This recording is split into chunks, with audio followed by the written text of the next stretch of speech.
This podcast is brought to you by Craft Beer and Brewing Magazine for those that love to make and drink great beer. To learn more or to subscribe, visit beerandbrewing.com or find us on social media at Craft Beer Brew.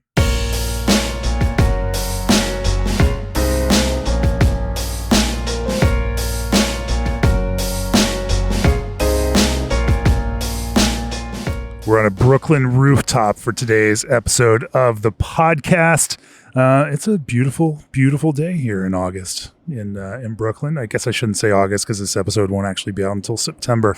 But we are enjoying a beautiful sunny day, nice mellow weather, and literally are sitting on a rooftop in Brooklyn. Joining me is Josh Penney from Threes. Welcome, Josh. Thanks for having me. Josh, for those of you who have been following his career, was previously at Highland Park and has done brewed a number of places before that as well, and so brings this interesting East Coast, West Coast perspective. Last fall, you joined back up with Threes, and now are ushering in this latest era here at the Threes Brewery. This is like edge of Gowanus and Park Slope here. Yeah, it's technically Gowanus. Just on the edge, really. Park Slope's like just up that way. Exactly. This area that you're in is quite a hotbed for brewing. From Other Half, Wild East, Finback, Strong Rope, you guys. It's kind of a powerhouse neighborhood for brewing here in Brooklyn, just with some killer beer. And, of course, Threes has been doing it for a number of years here in this location and was one of the originators down in this kind of space. Has been kind of marked that out. And I have been here before. It was pre-pandemic when I was here before, but you're still holding strong. So anyway, because we've got Josh and because he's got this thing about making IPA with lager yeast, and of course here at Threes they make plenty of lagers with lager yeast and also IPAs with lager yeast, and now there's also a West Coast Pilsner sitting in front of us, which brings those two things together. And Josh is it's competition season, and so prepping those things that are going to go out to GABF this fall, using some interesting techniques and interesting ingredients, but also hops and hop formats to maintain some stability in those competition entries, make sure they're just as vibrant and bold when they get in front of the judges, that they hold up in that kind of package. We are going to talk about, that intersection of lager and IPA, hoppy on both of those elements. We're going to talk about maintaining stability of that kind of hop character and as well as intensity.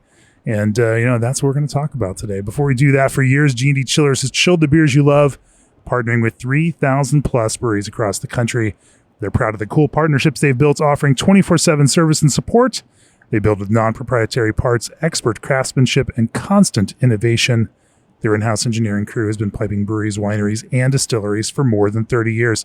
They offer free piping design and consultation with the sale of every chiller they build. Reach out for a quote today at gdchillers.com or call to discuss your next project.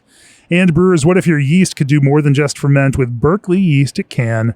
They bioengineer ordinary strains and make them extraordinary, enhancing the flavors you want and eliminating the ones you don't. Now, in addition to competitive pricing, they're offering free overnight shipping on 5+ barrel pitches. Try it out. If you don't love it, they'll happily refund you. So why settle for ordinary when you can brew with better yeast? Visit berkeleyyeast.com to learn more and start brewing with science on your side. Also, every beer menu could use a refresh button on the fruit flavors. That's why it's time to revisit Old Orchard's flavored craft juice concentrate blends, where the latest additions include fruit punch, guava, kiwi, and pomegranate. They aren't stopping there and welcome flavor suggestions from the brewing industry. More information of free samples are waiting at oldorchard.com/brewer. That's oldorchard.com/brewer. All right, Josh, give us your story. What's you've made your way around a number of breweries in the country, mostly on the West Coast. Now, pretty much on the West Coast. Yeah.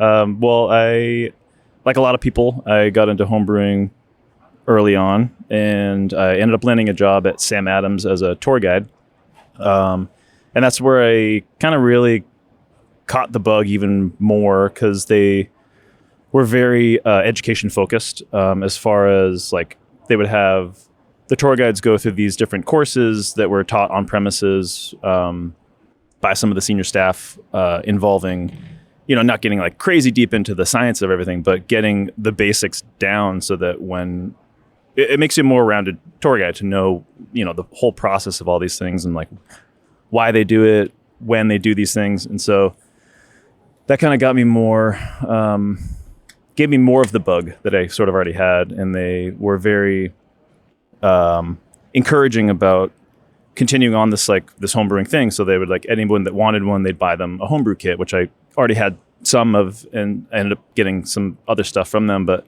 I was able to get some malt from them and some hops. And so it was a great experience to kind of like kick me off even further. And so long story short, I was talking with one of the brewers there, Bob, about sort of like his story and like how he got into it. And he was just saying, like, this company's pretty big now. It's not the old school days where you can just be kind of like cleaning the floors and like making deliveries and stuff like that. You kind of really need to go through the proper channels if you want to land somewhere that you kind of really want to be, or like even like a big company.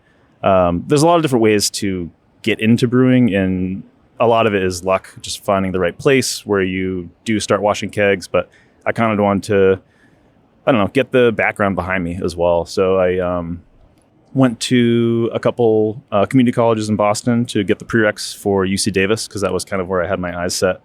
I had met my now wife, at Sam Adams. She was also a tour guide. So we met there. I took all the prereqs that I needed, the math and science side for UC Davis, applied. It was a long wait list. It was about 2.5 years.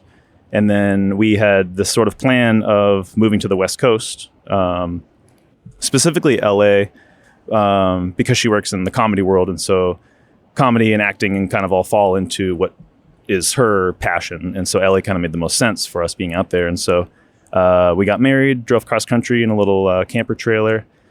We landed in Sacramento, lived in that for about 6 months while I was taking the course. So I would just commute to Davis from there. And I ended up at a job at Golden Road. So my friend of mine, who her now husband at the time was one of the head brewers there. And I heard from her that they were looking for a brew team. And so I had like helped out at Trillium before, just like bottling and stuff, because my wife worked there in the tap room. And so I got like a sneak peek at like kind of the operation side of things. And so Golden Road was really my first like brewing job. And some great folks over there over the years. Obviously Victor Novak, and I mean some of the best people I know in this industry I met. Either they were there or just through them coming through. And yeah, so I ended up there. I was there for about 1.5 years, and then we were living in Glendale, California, a neighborhood within LA. But we had this thought of like, oh, we're in California, let's like move closer to the beach. So we moved to Long Beach, and so I got a job at Beechwood. So I was working there at the Huntington Beach location. What a terrible brewery that is. Awful. And so I was at the production facility there. So it was cool to go from a 50-barrel, 4-vessel Braucon, semi-automated, almost fully, brewing system with like centrifuge and like all this crazy shit, 700-barrel fermenters, stuff I had like never thought I would work on, down to like a more manageable scale, like a 15. And so I was able to learn on that system and really kind of like hone what it meant to have this like tactile quality to what you're making. Yeah. Really feel connected to it. And so I was at Beechwood for a bit, and then we were trying to get back to the city again, just for proximity to like comedy clubs and things like that. So for my wife, and we wanted to get back to that region, and Highland Park had always been on my radar. Ever since the Golden Road days, I would go to some can releases, and that's where I first met Bob. And so I remember being on overnights at Golden Road and just cold emailing people. I cold emailed Julian. Bob was one of them at one point too. And at the time they were still operating behind the Hermosillo, so it was a very small little system that just didn't need the help. Yeah. And then it turned out that to go from Golden Road, to Beechwood, to that kind of thing, like that's the wrong direction, right? Wrong direction. But it ended up actually working out timing wise, because they were building the Chinatown facility, and the timing just kind of worked out that this guy Grant, who was brewing at the Hermosillo, moved to Japan to work for West Coast Brewing. And so there was some shifting around internally. Tyler, who you just had on recently, shifted into his role. So he was basically running the Hermosillo side, the brewery that's back there. And so they needed to fill that slot. And so I was able to kind of get my way in that way. And so, yeah, I was commuting initially from Long Beach, and then we ended up finding a place. We moved to Koreatown. And then, yeah, I was at Highland Park for 5.5 years. It was the rest of my time in LA. We were in LA for about 9.5. And I mean, I learned a lot at each place I worked. Sure. Highland Park really kind of set me up for the brewer that I am now. Right. Again, with having a lot of experience at the other places too, it's nice to have this like pretty well-rounded, I've used you get to feed more back into the whole process at Highland Park and learn how to, also help drive some of that, creative piece. Mm-hmm. But creative and technical piece. Golden Road is great because I learned how to like run a centrifuge, which I don't know if I will ever use again, but it's cool that I have used it before. I hope to someday, but. And so then you guys decided to jump back out here to the East Coast. Yeah. So yeah, with our, parents getting older and stuff, it was it worked out timing wise that we had been thinking about it for a while. We were thinking like, oh, maybe Chicago, because it's like still has the stuff that we want, but it's still like good closer. In Chicago. Yeah. But then it was like, it's still like pretty far. So New York kind of made the most sense because we had already lived in Boston, but didn't want to do that again. I agree. New York is a much, much better city. Much, much better than Boston. And we, got to Brooklyn in November, and we actually came out here March of last year to kind of like make it like it was like a test run. Like, could we see ourselves living here? And as soon as we touched the ground, we were like, I think like this is it. So we visited Finback, KCBC, and Threes, and met all those people through that initial trip, and then have since gotten to know them even more. But Threes just happened that their previous head brewer was leaving, and I had been in touch with the company about wanting to work here, and they actually basically like, kind of held the spot open for me for a few months until we made our transition back to the East Coast. And so we both had jobs lined up but when we left, but we weren't sure about where we were going to live yet. So the plan, I'm from Cape Cod, so our plan was to like just land at my mom's house on Cape, take trips back and forth to the city to try to find something. I'd heard how notoriously hard it is to, but we actually ended up finding one when we were still on the road. Our first night we were in Flagstaff or somewhere and pulled into an Ace Hardware parking lot, had like a Zoom call with our now landlords, and basically found out while we were on the road. So it was like, made the trip so much easier, and That's just like it really felt like a natural fit. Yes, just finding an apartment in New York City can be a fun little challenge like that. Yeah, I've heard some nightmare stories. Yeah, it was a little different when we were, it used to be, you had to have a broker, a whole bunch of stuff. Mm-hmm. Anyway, we won't get into New York City apartment politics, but what a beautiful city, and what a great thing to connect with a brand like Threes, that's been doing great work for a number of years. Yeah, I mean, I was always drawn to them as far as a brewery. I had heard about them when I was still in LA, and actually it was right before I started at Highland Park. They had collaborated with Highland Park Brewery, so I kind of knew there was this like camaraderie there and like some trust that was already sort of built in, which I could feel. And the first thing I noticed when coming here was the very little turnover, which was something that I experienced at Highland Park. Like nobody leaves because it's just a wonderful place to work. And it's the same thing here. It's like the bartenders, like everybody is so focused and like enthusiastic about the product and the brand and what we're doing, and so it makes it easy to like care about what I'm doing because I know that our coworkers care as well, and like they push that out into the atmosphere, into people's hands, and so it's like it's an easy. We can put all this effort into it, and if nobody cares about it, it's like, I mean, we're still going to do that, but it's like, I don't know, kind of shitty. Yeah. But it's nice when it's just so seamless that it like gets into the hands of people and they just understand what we're doing. No, there's a savvy audience here in New York City, and it attracts the kind of the person on that aesthetic wavelength that needs to know all of the things. Yeah, and is deeply involved in that. It's a crazy setup that you have over here. I mean, last time I was here, it was like a New York Beer Week. I have vague recollections of Doug Reeser from Burial dragging me over here at some point, and we saw the actual brewing facility, which is kind of off and around the corner, or at least it was at the time. Oh, down there. Yeah. Yeah. Yeah. It's all in here now. Yep. Okay. There were some tanks, but the brew house has always been here. They used to have some fermenters that were down there, like 2 blocks. Yeah, and you'd have to like forklift stuff back and which forth. we do. I mean, like that's where our big warehouse is for cold storage. I mean, you can't see it from up here, but there's just a long shipping container that's cooled. It's like what the Hermosillo has. It's basically just like a big air conditioner inside. Yeah. Sort of like the small amount of stuff that we need to like have close by, but everything else is down like 2 blocks on a forklift. It's there's some challenges to brewing in an urban environment like this, and obviously if you came from another very dense urban environment. I mean, I thought that was dense till I got here. It's like again, spent grain is a crazy thing here where there's different carting companies, and we have dumpsters that are out back that we have to go back to the street behind us on Butler, pull them down our alley that's right here, pass all the kegs into the tap room, into the brewery, get it out, put it back out, have them come collect it. 11 cents a pound. Spoiled. You have to pay them to haul it away for you. Just, there are places where people will pay you for the spent grain, not in Brooklyn, not in New York City. You are paying someone to take that away from you. No, it's there's some challenges there for sure. Anyway, let's shift gears. Let's talk about brewing, because you come in here, Vliet, obviously, Pilsner is a big thing for threes. Obviously, I'm familiar with the beer, and so the lager piece has been something that Threes has been engaged in for quite a long time. The IPA thing. I mean, everyone makes Hazy IPA here because it's the East Coast, and Threes is no exception.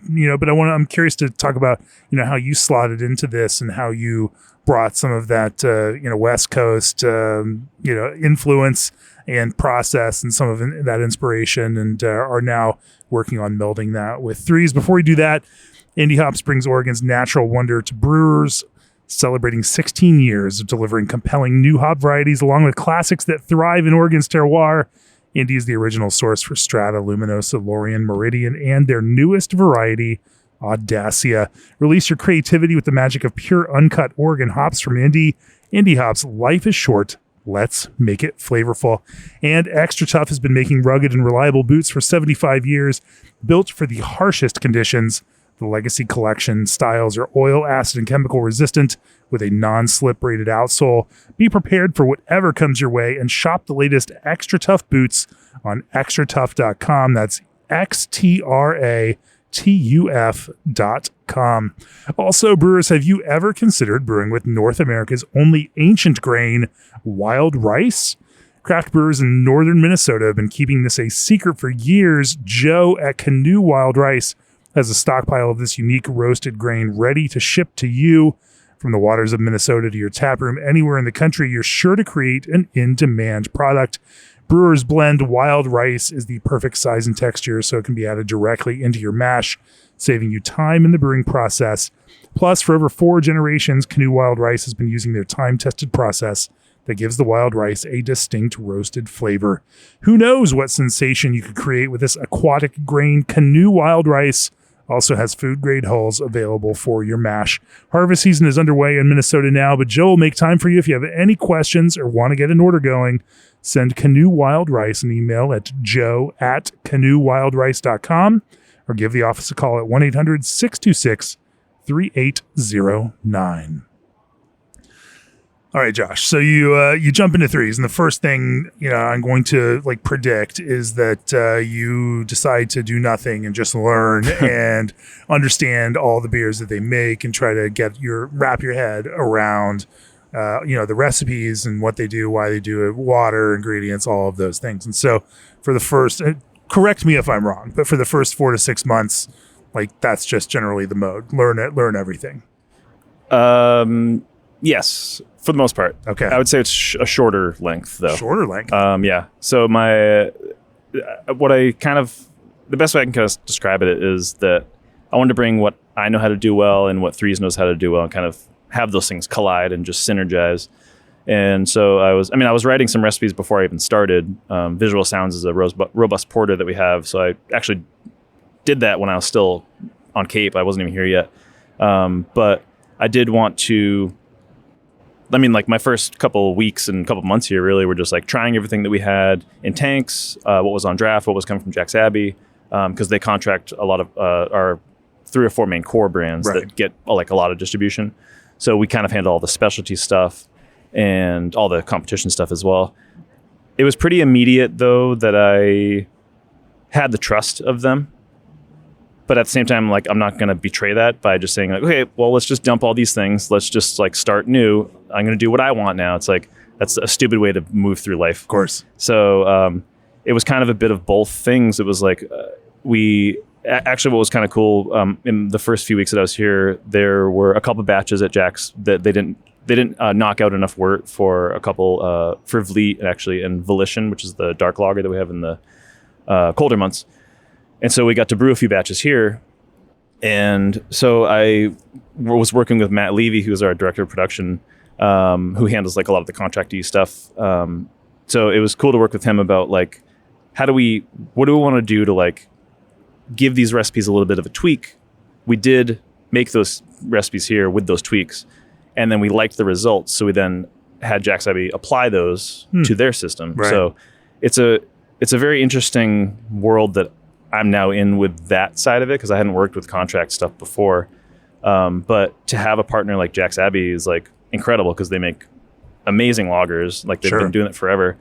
And they desire to make the best beer that they can for their contract partners as well. So it was an easy, win-win for both of us. But yeah, I mean, I think the most immediate thing that changed was not having ale yeast anymore, aside from hazy ale yeast. So everything, they were using Chico, which is fine, but I had already, I mean, I blame Bob for this, but I had already been brewing with Chico yeast at Golden Road and also at Beechwood. And when I got to Highland Park, they had just started to like transition into that. And I was like, this makes so much more sense. It's like lager yeast has a lot of sulfur to it, so it preserves well. It's way easier for yeast management, for going however many generations you want. We typically go like 8 to 10. I know other brewers that go a lot further than that. And so from a yeast management standpoint, it's just perfect. And I almost prefer beers that are hoppy beers that are made with lager yeast over Chico, just for the minimal ester production. There's something that happens between hop interactions with lager yeast where those sulfur compounds combine with, I don't know if it's the polyphenols or what, but they get fruitier over time almost. Interesting. And like they really do pop after like a few weeks, like they're as fresh as can be. Yeah, so that was kind of like the most immediate thing. I was like, I want to do this now. And they're like, okay, that's great. Yeah. That makes it easy for us too. Like we just have 2 yeast strains going. And I guess the other change too was just what hazy yeast we were using. So they were using, this might be wrong. It could be White Labs. I forget which one it was, but I brought an Imperial A38 juice because that's what I knew and that's what I really liked. And I liked what it brought to hazy beer. It always, especially in double IPAs that were hazy, it always had this hop ice cream quality to it, especially if it finished in this 4 to 5 Plato range. Which hop ice cream, you're the second Brooklyn brewer in the last 2 days that has used the ice cream metaphor to describe hazy IPA and double IPA. I don't know what it is out here, but it's not I had experienced this out west, so it's funny that someone else from here would say that, but it was Ben from Test, where that was one of his big metaphors. That makes sense. It's not a sweetness. It's this textural thing. It's this it's hard to describe without it sounding like a sweet thing, but it's not a sweet thing. Right. It just exists. I don't know what it is. It's cloudy. It's like pillow. Right. It's like a cotton candy sort of thing. I don't know.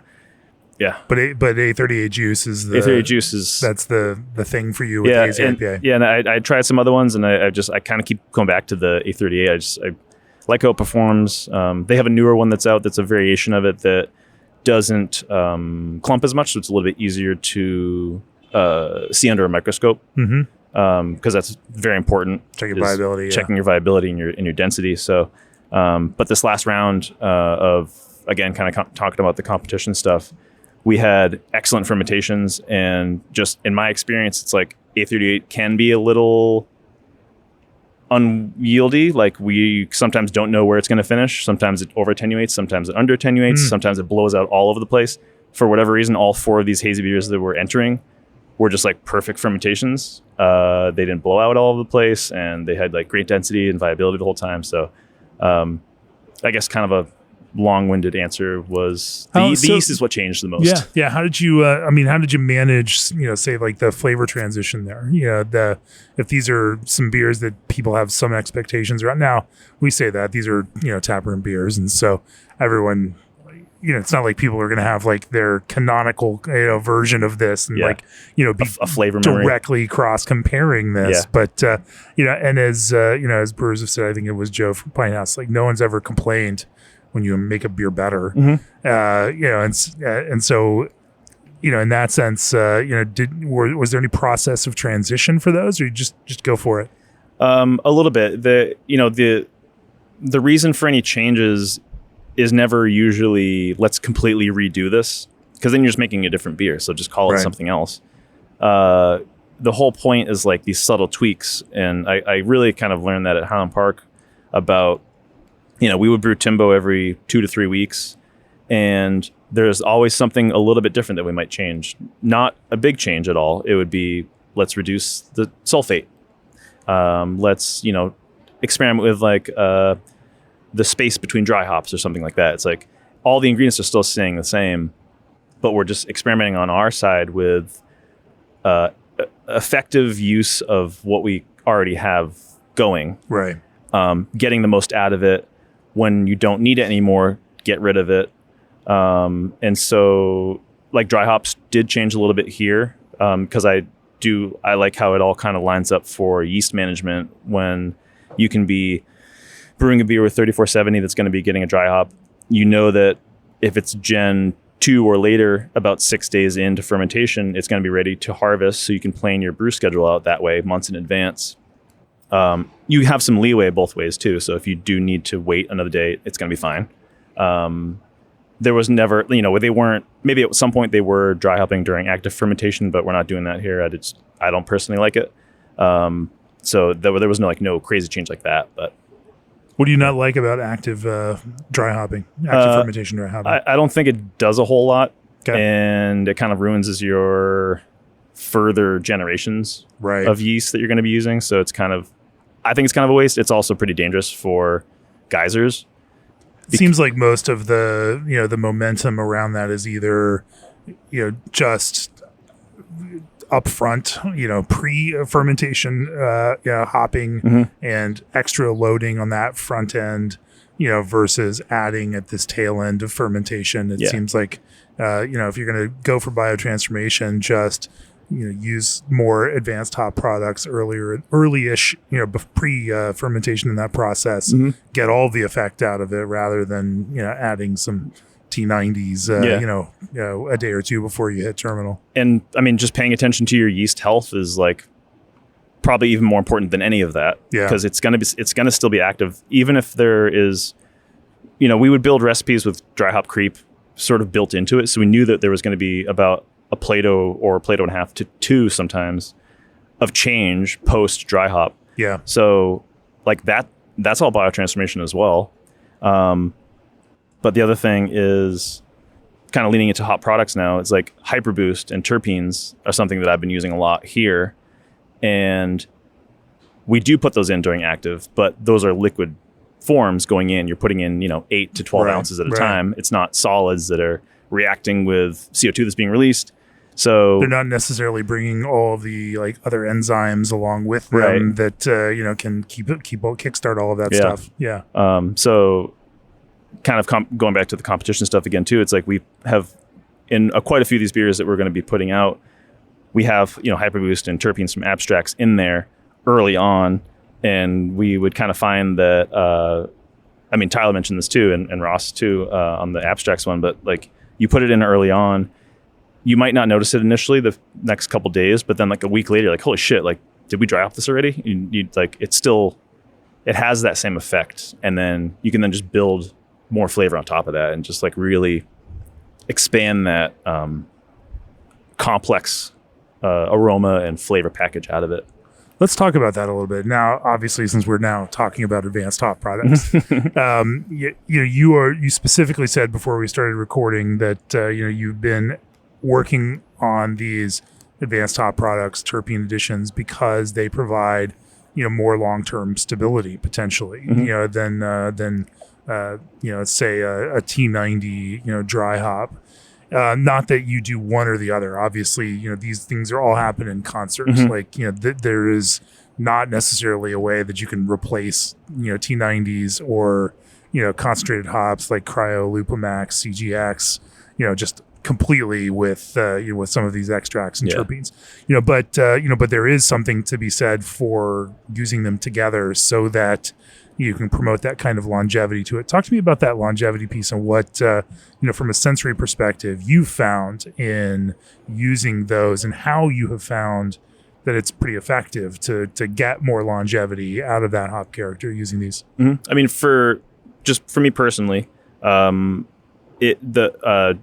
like Dynaboost and Incognito do really well for that sort of like middle ground. Like if you're thinking about when you're making a beer in the boil, everything that's going into the hot side is sort of like the lower end, like the baseline is where you're getting your bitterness, but you're getting some tannin and some aromatic compounds that you might not even be thinking about when you're actually drinking the beer, but they are there in smaller quantities. But it's this base layer, and then you have this middle layer, which is the Incognito, the Dynaboost, where it's this like, it depends on the beer as well. I don't particularly love it in non-hazy beer. I get this sort of resinous kind of character that I don't love.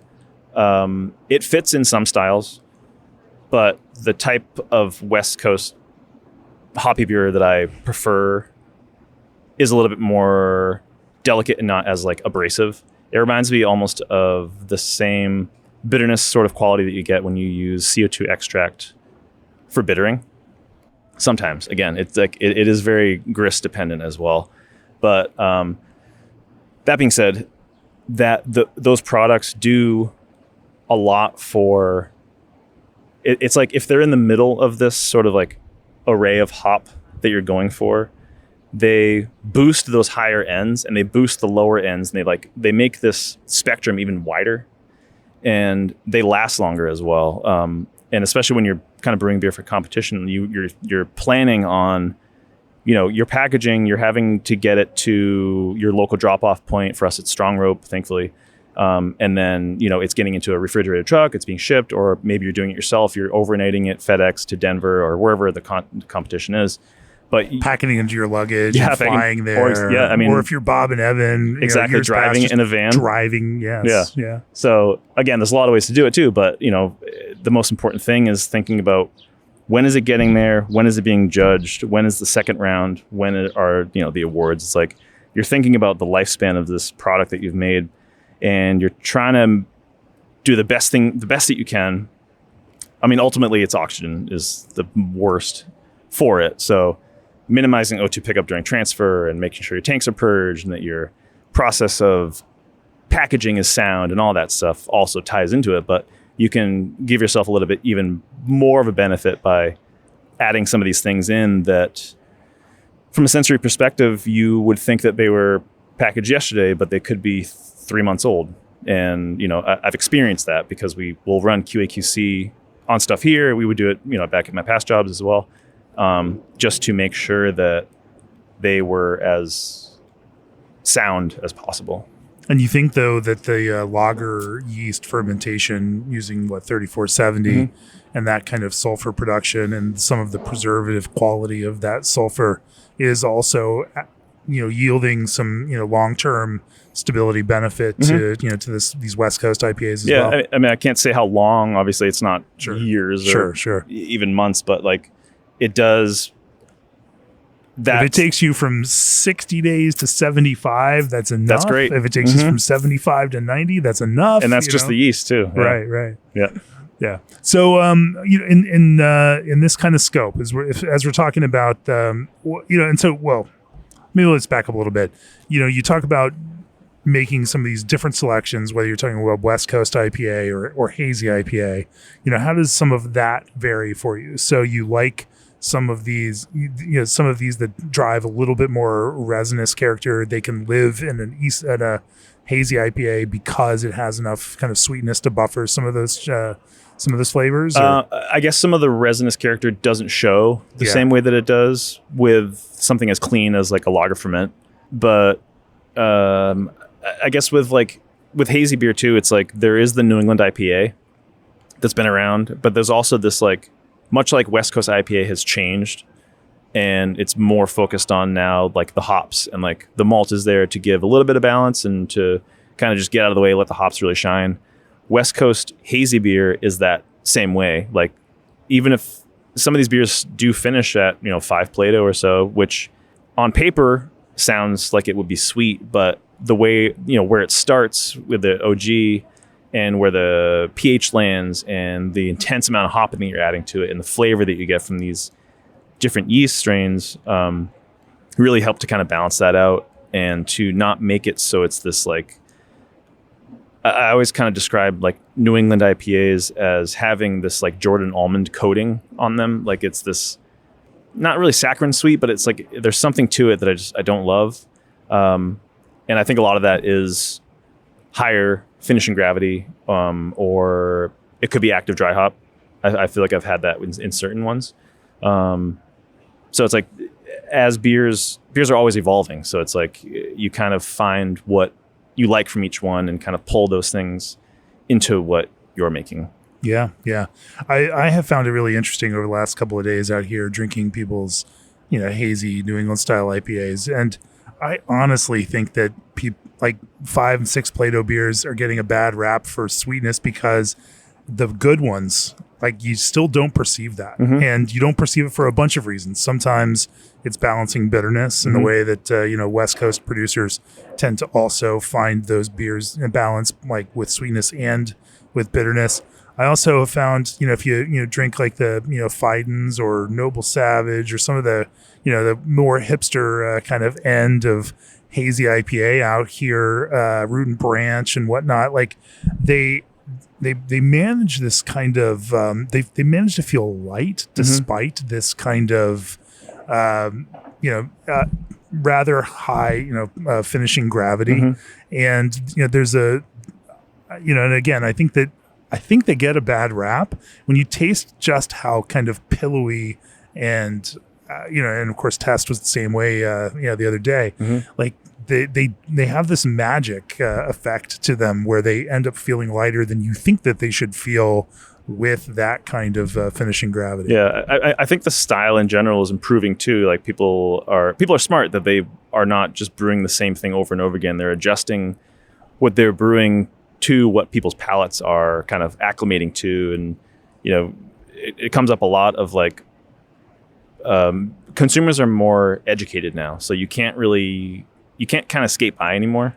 And so you have to be savvy and smart about what you're making and make sure that it's like hitting all these marks that people are looking for.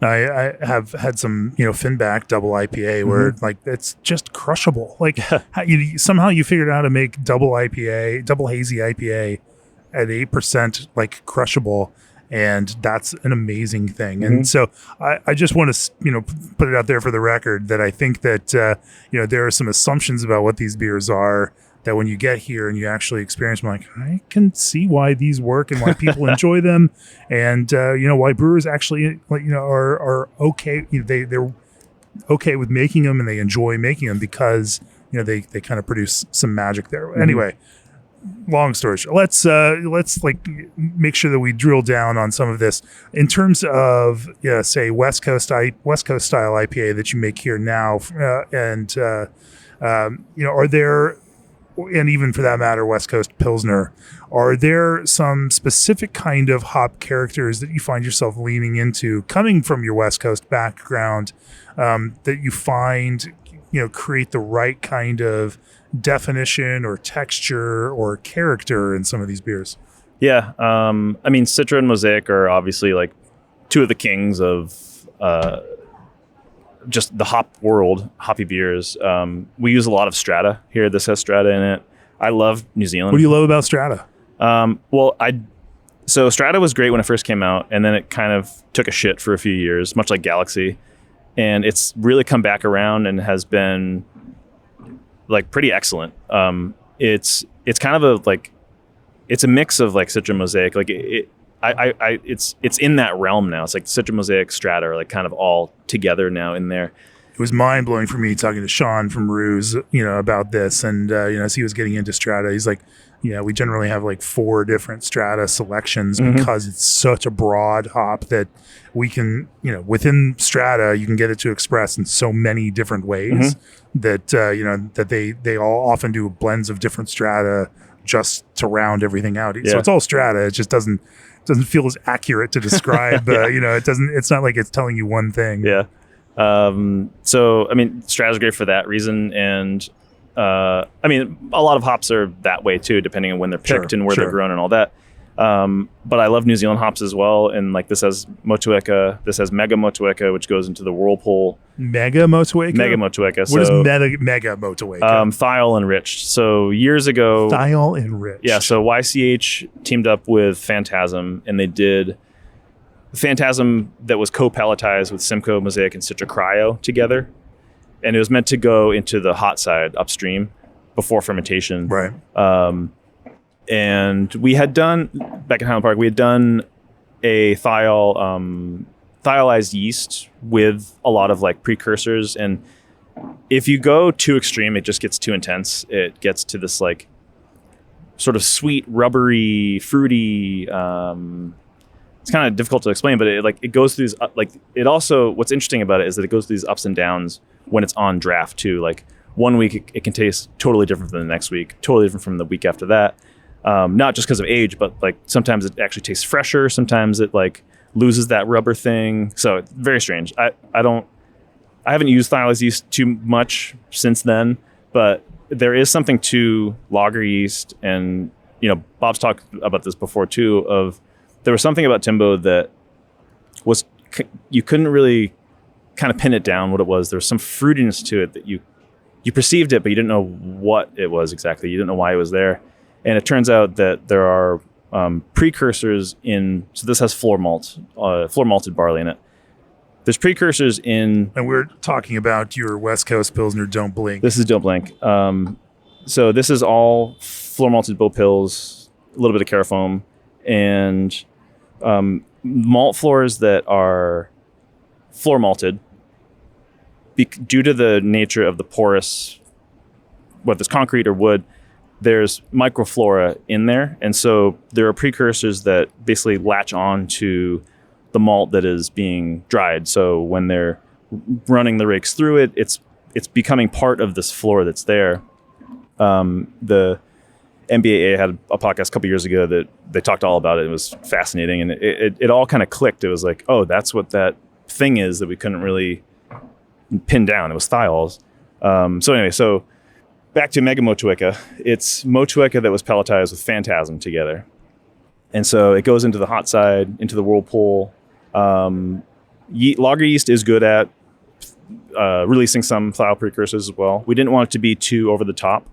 So we didn't want to use a thiolized yeast for that reason. And then it gets Motueka, Strata, and Nelson Sauvin dry hop.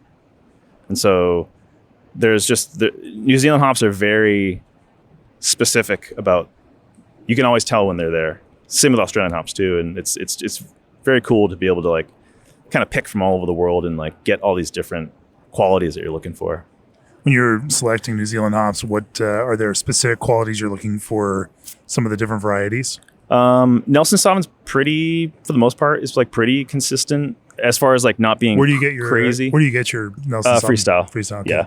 Well, most of our stuff comes through Freestyle. Rawaka is one that you have to be pretty careful depending on when it's picked. It's a very polarizing hop, kind of like Galaxy, I guess, where depending on the pick window or maybe where it's grown or whatever, it can be like, it almost smells like lettuce, or it could just smell like straight up curry. It's a very intense hop. So it's like, when it's there. And so it's important to really be selecting for subtlety, if you can even picture that with Rawaka, because it's so aggressive. But it's just important to just use it in lower peanut butter lower doses. is another kind of like you can get some interesting kind of Rawaka out there. Yeah. But the range is fascinating. The growers hate it because the yield's terrible, and but it's also fascinating that that Rawaka is the official lager hop of New Zealand. Like, I mean, that's standard crazy for New Zealand Pilsner out there. So, we think about it in one way in the United States, but it's got some other legs too. So anything else to some of the hop character as you're building out West Coast Pilsner? So you want at least I'd want a slight amount of dankness. I do like, but more in the vein of like Maui onion sweetness, not like raw onion or garlic. I don't love those. For that? Mosaic, usually. Simcoe gives some of that Mosaic too. Mosaic has some of that kind of thiol-y New Zealand, especially in higher concentrations. And I mean, Mosaic can be super potent too, and like it seems to have. I don't know. I think Mosaic can be a little bit more intense than Citra even sometimes. You can definitely tell when Mosaic is there. Like we just brewed Logical Conclusion, which is one of our cores, but because we brewed it for GABF, I really love how that came out. And kind of what you're saying about like hazy beer, even if it finishes high, it's like you kind of want to just like keep slamming it, even if it's a double IPA. So we have a double IPA version of that coming out also. But in Logical, you can definitely tell the Mosaic is there because it has this cool, like, this might sound bad, but it's like this like Mosaic sweat. There's like BO to it. Sure. Which Nelson Sauvin gets as well if you let it sit for too long after a dry hop. But I kind of like that because it like gives it this like interesting sort of like funk sort of spin to it, but then it's balanced out by everything else that's in there with the Citra and the Simcoe as well.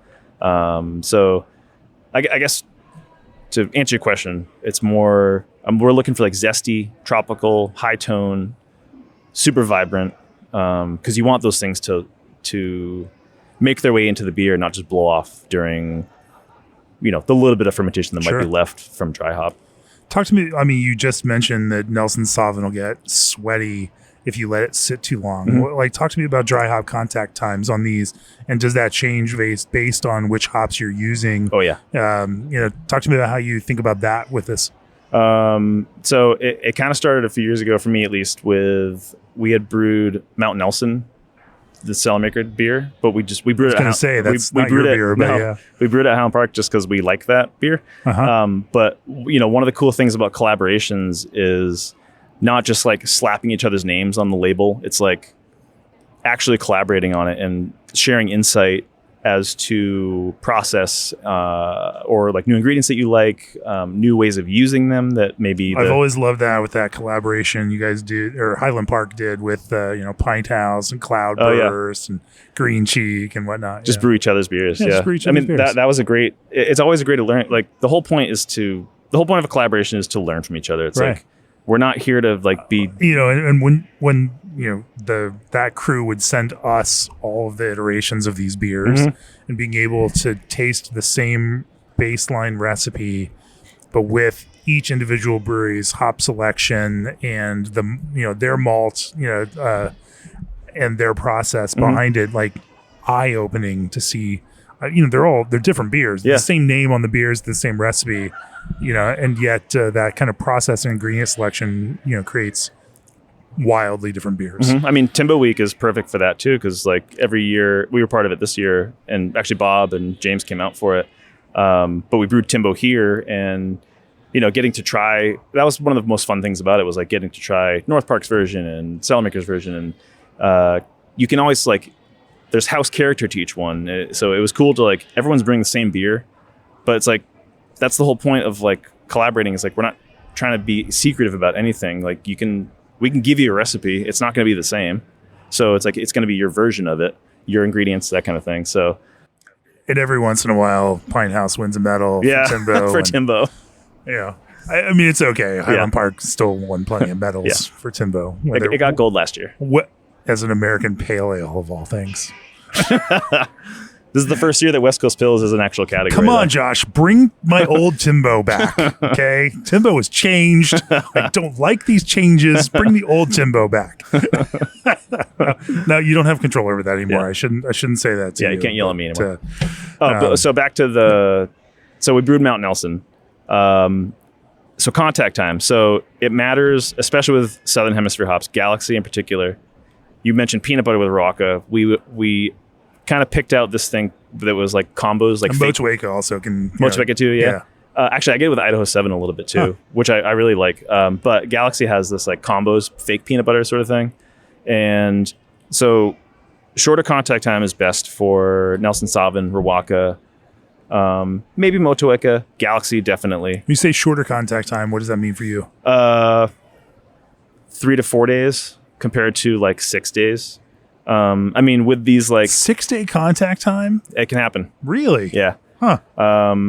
You know, the goal now That's is crazy, Josh. Yeah, the goal now is crazy. like, because again, process continues to change, so it's like we're shortening those still. So, so actually, this sat for Nelson Sauvin went in second on the second dry hop. Sat for maybe 3 days, and we crashed it, and then we started, dumping it. So keeping it short and keeping it in the second dry hop, I think is important. The stuff that you want to do first is like Citra, Mosaic's good for it.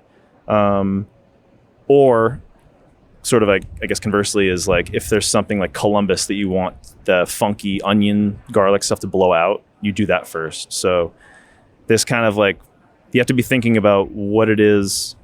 Columbus, it's fine to sit on that for a few days compared to like, you wouldn't want to put Nelson Sauvin in first for those similar reasons, I guess. So with Columbus, you're trying to blow that stuff out. Nelson Sauvin, you just want like a little bit of contact time so it doesn't start to get too BOE, or with Galaxy, peanut buttery. So it's like, it's all very hop dependent, where you put it in, how long it sits for on finished beer. Talk to me about how you then go about adding terpenes and some of the advanced hop products into that mix. So this has both Hyperboost and so it has Strata Hyperboost in this, and there's Nelson Sauvin terpenes from Abstracts. So those go in super early, like day 2, basically like day after knockout or the day after that or something. And so you're active terping these. Active terping, active boosting as well. Okay. And then it goes through normal. Why do it then? Why do it at that part of the process? It gets more integrated.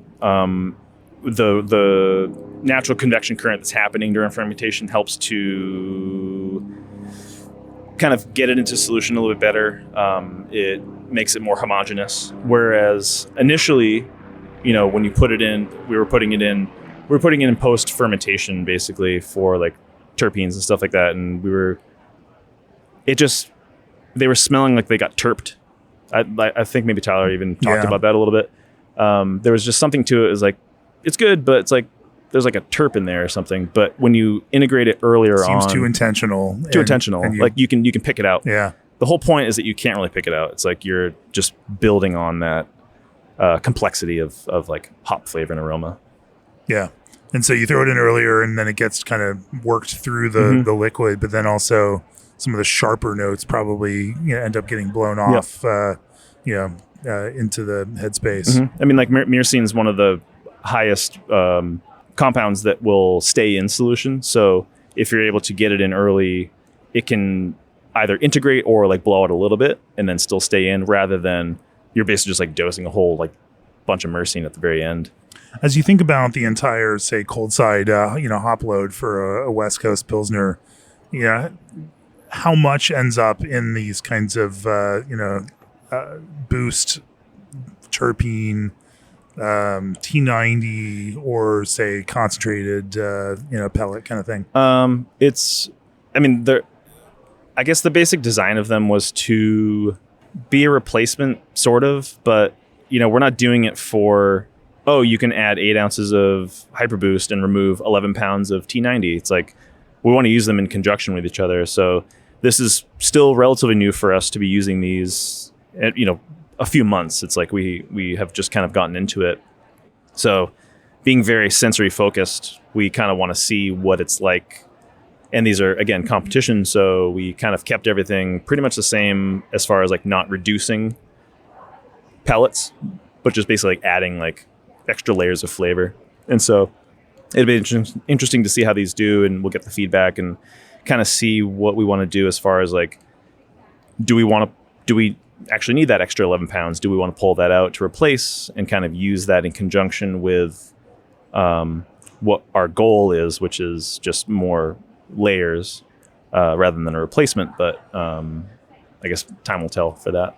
We'll be following the competition closely to see how the Threes West Coast Pilsner compares to the Highland Park American Pale Ale, in the competition.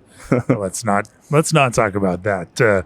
But in other, maybe we'll flip and talk about lager, just pure lager in this sense, because while we've talked about lager, influence and lager yeast in this kind of hoppy beer context, Vliet here is kind of a classic for threes. It's something. So you also have this discipline now. You've always had this discipline, and Highland Park also has that same kind of lager discipline to it. It makes beautiful, straightforward, Pilsner and similar lagers. In this kind of Vliet context, we also had a smaller version of that, Petite Vliet, earlier today. Talk to me about your approach to, in that sense. It's less fermentation based. It's much more kind of malt focused and then subtle hop focused. How have you brought your sensibility to bear within that kind of Pilsner space for threes? Again, it all comes down to just yeast health and making sure that you're treating it properly, giving it proper oxygen, and de-resting it when is appropriate. I had a while back, we had a big back and forth with Fermentus about some like acetaldehyde issues that could creep up sometimes. And we got a lot of great insight from them about de-rest profiles and oxygen rates and temperatures and things like that. And that really kind of opened my eyes to what were some of the nature of those. And I know I have had some conversations about some, kind of, I should say, not necessarily, they have some counterintuitive kind of approaches to some of those things. Yeah. So some of them was like basically across the board. I don't want to speak for them now because maybe things have changed, but of course. From what I've gotten from from then was basically everything that you use 3470, you can knock out at 54, ferment at 54, at 35% of fermentation, 35% of attenuation, you can start to de-rest. And we don't have controlled temp. Like I used to be able to log in on my phone at Highland Park and be able to like set a program basically, but everything's all manual here. So we try to get as close as we can. But you're basically at 35% if it's going to be dry hop. So you do it earlier. You start your de-rest. You want to be targeting to 65 Fahrenheit for an IPA or a West Coast Pils over 3 days. So it's this really slow ramp from 54 to 65 over 3 days. For non-dry hopped, more like traditional Pilsners and things like that, it's 45%. So you're waiting a little bit. And then you're doing the same thing. So you're going, again, 3 days up to 56, 58, depends on the style.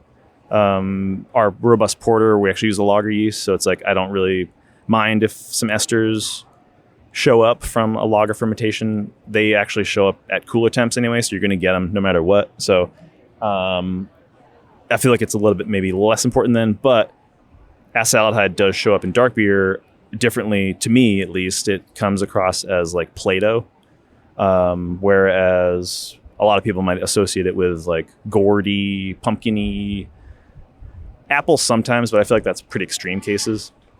A lot of the time it's this like cantaloupe guts or something. I hear you. For me, it's fruity. Like squash. Yeah, it's like kind of fruity sometimes too. I have a intense sensitivity to acetaldehyde, me too. And it's a funny one because I can, again, we work with lots of our blind judge panel, and you can triangulate and see like I know that I have heightened, response to this, where, say diacetyl doesn't bother me, nearly as much. But acetaldehyde, like, oh my God. Ugh. Yeah. So I mean, a lot of it is, when you're traditional lager brewing is all about focus and clarity of like what you're creating and like being precise and making sure that the yeast is healthy and your grist selection matters, your temperatures matter, the things that you might not think about, like your 30-minute hop addition or what you're bittering with, really do matter, because it's like they're adding tannins to your overall profile. Your pHs really matter a lot because there's nothing to hide behind when you're brewing something like that. And so with something like Petite Vliet, the goal was, Vliet's a 5.1% Pilsner, and we wanted to make a session version of that, which is kind of funny, but it's like 4%. So it's like 1%, about 1% lower. But we still we don't want it to be thin or watery or anything like that. And like, we want it to stand out a little bit too. And so we gave it in that kind of Czechish vein, like it still has a, bold hop character that, that you would expect out of that kind of thing. Mm-hmm. Just nicely scaled to the overall beer. Yeah. And so it got the same spalt that we use in the Whirlpool as Vliet. But then it got a little bit of a dry hop with Saphir. And that was one thing that I got here and actually really liked, because for a long time with like Italian Pilsners, we would dry hop them and it would be like vegetal, too much like kind of lettucey sort of grass sort of stuff coming through. But I've actually really liked dry hopping with like more traditional hops again, like German in particular. We did a version called Super Vliet, which was basically the Vliet recipe. It wasn't higher ABV, it was still 5.1 or so, but it got Zupersauser whole cone in the bright tank, and it actually sat for like 2 weeks just because of like timing, and I think we were like waiting on labels or something. But it actually, it's probably been my favorite like non like West Coast hoppy beer that we've made, or Pilsner, I mean. So 2 week long contact whole cone. Cold also. Cold? Yeah. Huh. It was in the bright tank, yeah. So we liked it so much that we're doing it. And it didn't end up being just a vegetal mess. No, it was crazy. It had this like, you could almost taste like the oil content from the hops. Not that they like killed the head or anything, but it was like this like texture to it that you could really like pick up. And so we got really lucky, and we just actually got some in 2 days ago. More Zupersauser from Hophead Farms, whole cone. And this time I want to try it with incorporating Saat's terpenes from Abstract. So that's going to go in early, and then we'll do the whole cone in the bright tank again, transfer it in, let it sit for maybe a week and a half this time, not 2 weeks. And yeah, go from there. Interesting. Yeah. Interesting. Are there any other, just kind of left field projects that, that you're tackling here to kind of scratch some of those itches? Because, we've talked about some of the core and competition beers, but, you're also making beers for the tap room that you just get to have fun and kind of let loose and try some things. Are there some things you've been playing around with there? There's 2 that we have on draft right now so I've never brewed an English beer before, but Wild Yeast being so great at it, we did a collaboration with them, came out about a month ago, called Neighborhood Watch, that is an ESB, so it's a super low ABV, 4.2 or so, or actually might be even sub 4, that went into our foeder. And so they came here that day for the brew day, using like an ESB yeast, and then the second generation of that was for Tiny Sounds, which was like a smaller version of Visual Sounds, which is our robust porter that we just brewed. So that's like a 4% sort of like summer porter, but we designed it so that it still has balance. It's not this like thin, watery, darker beer. It has flavor to it. It has texture to it. So those are kind of cool to like use a new yeast that I hadn't used before. Really trying to go for balance and flavor and texture with something that's such a low finishing gravity and such a low ABV as well. And then we have a beer that's in tank right now that will go into the foeder as well, called Close to Home, which is we call it like a land beer. So we're using some locally foraged ingredients. We haven't quite figured out what we're going to be using just yet. We're going to make like tinctures of maybe like lemon balm or lemon verbena or something to then dose. Sounds like such a Highland Park story there. I remember, foraging local citrus from yards in the Highland Park space there too. That's one thing I do miss about LA and just the West Coast in general is how readily available produce and flowers and things like that are pretty much year round. And here it's like, that's been one of the challenges of being back into a place that actually has seasons, is really trying to plan ahead for like what's available during that time of year to make sure that you like capture it at its peak ripeness or, availability. That farm to table approach is popular here in New York and in Brooklyn. And, capturing that same kind of seasonal approach to brewing is super cool, no matter where you are. Let's kind of zoom out, think about big picture. You've been at this a little less than a year at this point, here in Threes. What are you excited about? What, in terms of, things in the future, what are some of the things that keep you up at night, and, where do you see the next couple of years going for you here? The biggest thing was the addition of a canning line here. So they had always used Ironheart for mobile canning. And so knowing what that was like before we had a canning line at Highland Park was like you would have to basically like prepare everything and work backwards on your schedule to set up a date, make sure that they could get there. Here it was the same thing. You have to basically, make sure that you have enough brands to be packaged so that it makes it worth it for them to actually make their way out. Which means you have to have bright tanks and exactly, which we have 6 of. At the time, I only was working with 1 or 2. So it's nice to have some flexibility now. But getting a mobile canner to like this corner of Brooklyn, especially around here. Oof. Yeah. And they were great. Like they never like flaked on us or anything like that. But it's been super nice. So we ended up getting the canning line that Bronx Brewery had, which was a Wild Goose, which I'm very familiar with. And it was in super great shape. So we brought that in, and then have just been kind of since like slowly been expanding on that. But I mean, I don't know if you have seen the actual brew house, but it's like super tiny inside. So it's like we're working with a very small footprint, and so you have to be very calculated and careful about what you actually get. And we had this old labeler from Maheen that was like Frankenstein monstered back together a bunch of times just to make sure that it continued to run, which it did. But it was always the pinch point, and it always just slowed everything down. And so we ended up getting a new labeler from Inline, which is a super small footprint one, bare bones, but it does exactly what we need. And so the next step that I've been kind of like battling with lately is a date coder of some sort, because I'm as much as we've been putting quad packs on, I'm just like using a sticker gun, which I hate, but like we don't have any other option right now. Like we just don't have something that can fit in our space that can do what I'm looking for. So trying to get creative with those kind of things. Yeah, I mean, we're super small here, so like it's not like we can expand anything that's here, but just continuing to tweak recipes that we have and get feedback from GABF. It's like that's, aside from like getting medals, like one of the best things is like the actual feedback you get, because like everyone's different. Everyone has different blind spots to different things, but you can always see this through line that's there. So it's like, okay, they keep picking up garlic, or they keep saying bitterness is too low or something. So you can like, okay, like there's something there. Let's make little tweaks to that and just continue to improve and never rest on our laurels, and just like continue to just, make the best beer that we can. Well, that sounds like a great place to bring this to a close. G&D Chillers chills the beers you love, partnering with 3,000 plus breweries across North America and beyond. Berkeley Yeast bioengineers ordinary strains to make them extraordinary. Hit the refresh button on fruit flavors with the latest blends from Old Orchard. Release your creativity with the magic of pure, uncut Oregon hops from Indy. Extra Tough has been making rugged and reliable boots for 75 years.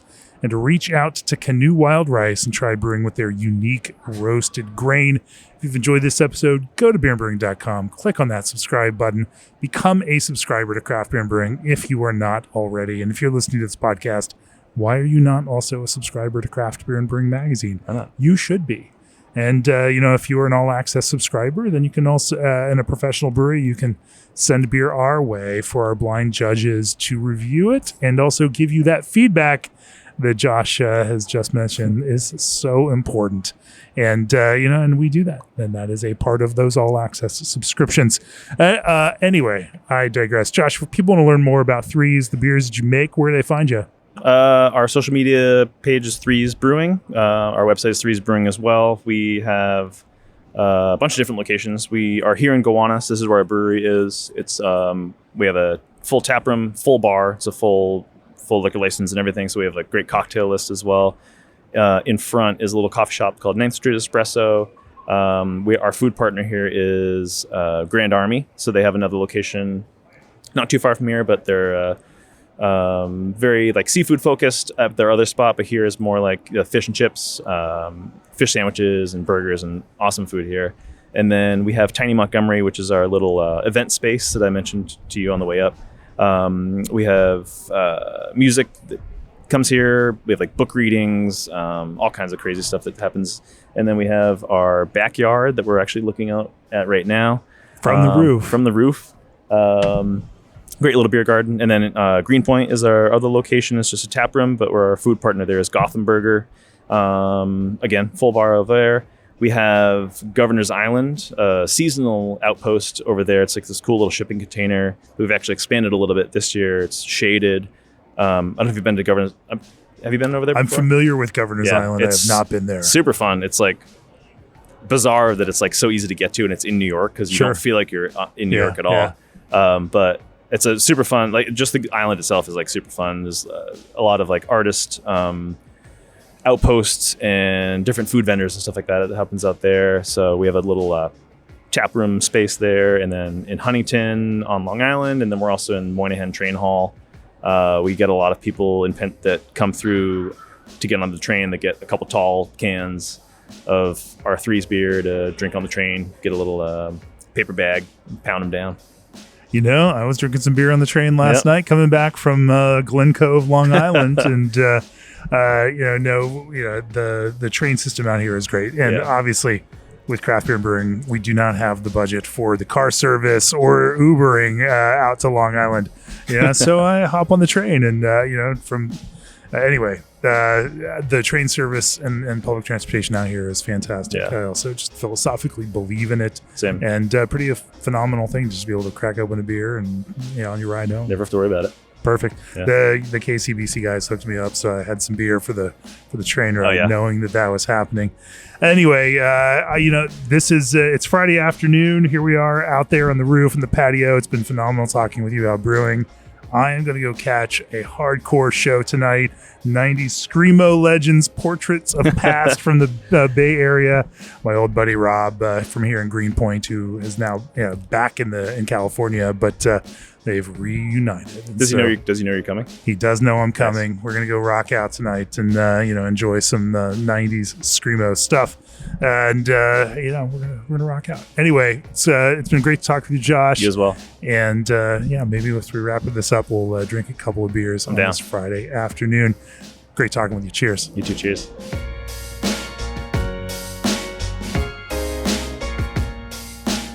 This podcast has been brought to you by Craft Beer and Brewing Magazine for those who love to make and drink great beer. To learn more or to subscribe, visit beerandbrewing.com or find us on social media at Craft Beer Brew.